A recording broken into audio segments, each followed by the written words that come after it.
Thank you, Anna. Now I invite ISTA College Principal Sir onto the dais and also Ambedkar High School Principal Vittalacharya Garu onto the dais. Please claps for them.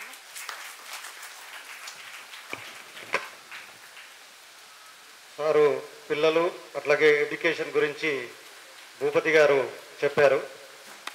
ఒక మాట మనం మళ్ళీ కూడా గుర్తు చేసుకోవాల్సింది ఏంటంటే, మనం నిజానికి క్లాస్ రూమ్లో ప్రతి నిమిషం ఒక 40 కళ్ళతోటి మనల్ని చూస్తుంటారు టీచర్ని.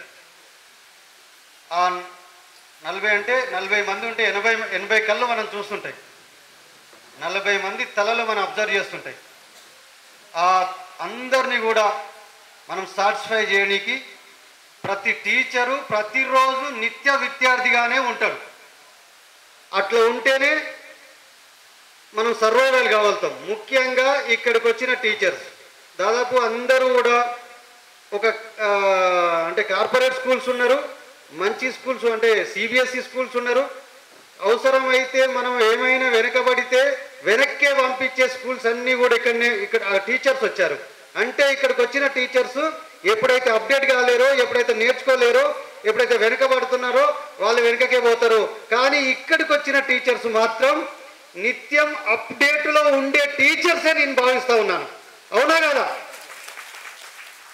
కాబట్టి అప్డేట్ అనేది చాలా అవసరం. మనం అప్డేట్ అవుతూనే స్టూడెంట్స్ని అప్డేట్ చేయగలుగుతాం, స్టూడెంట్కి ఫ్యూచర్ అందేవాళ్ళతో. ఒకప్పుడు టెక్నాలజీ మనమే వాడలేని పరిస్థితి. ఇప్పుడు సెల్ ఫోను ఇప్పుడు పుట్టిన పిల్లలే వాడుతున్నారు. వాళ్ళకి తెలిసిన యాప్స్ కూడా మనకు తెలియదు. వాళ్ళకి అప్ అండ్ డౌన్స్ తెలుసు, లోపలికి పోతే ఏమవుతుందో తెలుసు. మనకి తెలియకుండానే ఈరోజు 10 years బేబీ అనేక ఆన్లైన్లో వాళ్ళే సెర్చ్ చేసుకొని ఆన్లైన్లో వాళ్ళే పర్చేజ్ చేసుకునే పరిస్థితికి వస్తున్నది. సో ఇంత మారుతున్నప్పుడు ఒకప్పుడు టీచర్కి బ్రెయిన్ తోటి అంత ఎక్కువ పని ఉండకపోయేది. ఇప్పుడు టీచర్కి బ్రెయిన్తో పని ఉంటుంది.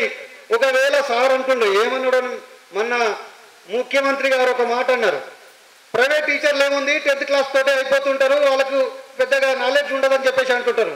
నేను ఈ వేదిక సందర్భంగా నేను ముఖ్యమంత్రి వ్యాఖ్యలను ఖండిస్తూ ఉన్నాను.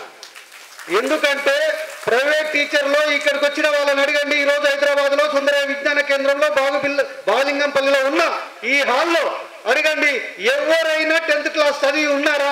10th క్లాస్ తోటే ఆపారా? 10th క్లాస్ తోటి ఆపిరు కాదు, వీళ్ళు డిగ్రీలు చదివారు, పిహెచ్డీలు కూడా చేశారు. ఆ పిహెచ్డీలు చదువుతున్న వాళ్ళు మాత్రమే ఇక్కడ పిలుచుకొని వచ్చినాం.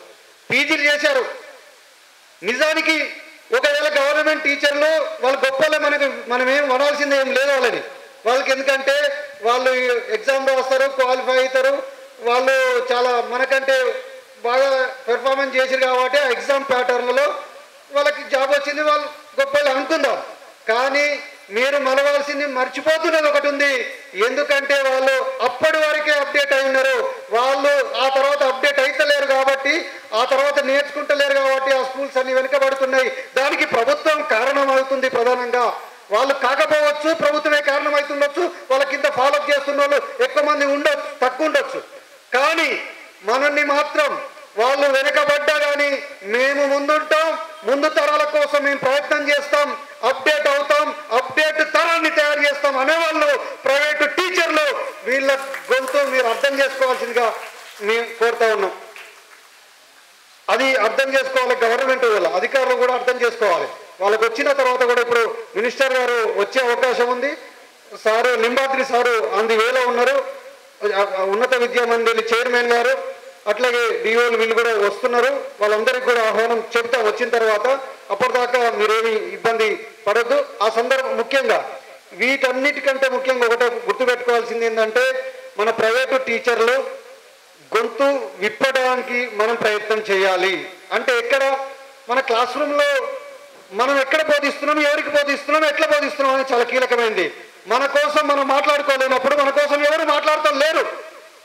ఇప్పటిదాకా చూడండి, ప్రైవేట్ టీచర్లను ఒకరు గ్యాదర్ చేసి దాదాపు 3.5 లక్షల మంది ప్రైవేట్ టీచర్లు తెలంగాణ రాష్ట్రంలో ఉంటే, తెలంగాణ 3.5 లక్షల మందిలో ఉన్న ఈ ఒక్కరి గురించి కూడా ఏ ఎమ్మెల్యే మాట్లాడు, ఏ ఎంపీ మాట్లాడు, ఏ ముఖ్యమంత్రి మాట్లాడు, ఎవరు మాట్లాడు? మరి ఎవరు మాట్లాడాలి? ప్రైవేటు ఎడ్యుకేషన్ ఈరోజు ఉంది కాబట్టే తెలంగాణలో 60% స్కూల్స్ ప్రైవేట్లోనే ఉన్నాయి. స్కూల్స్ ఉన్నాయంటే అర్థం ఏంటి? ప్రైవేట్ టీచర్లు ఉన్నారు కాబట్టి స్కూల్స్ నడుస్తున్నాయి. వాళ్ళు బాగుపడడం కోసం మనం ప్రయత్నం చేస్తున్నాం.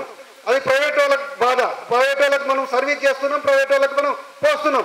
కానీ ఈ 60% మాత్రం ఒక్కరోజు స్తంభించి ఆపితే ఈరోజు తెలంగాణలో ఎడ్యుకేషన్ నడుస్తుందా? ఇక్కడే కాదు, ఉన్నత విద్యలో 80% ప్రైవేటే. ఉన్నత విద్యలో ఈ తెలంగాణ మొత్తంలో చూసుకుంటే 8 లక్షల మంది ప్రైవేటు టీచర్ ఎంప్లాయీస్ ఉన్నారు.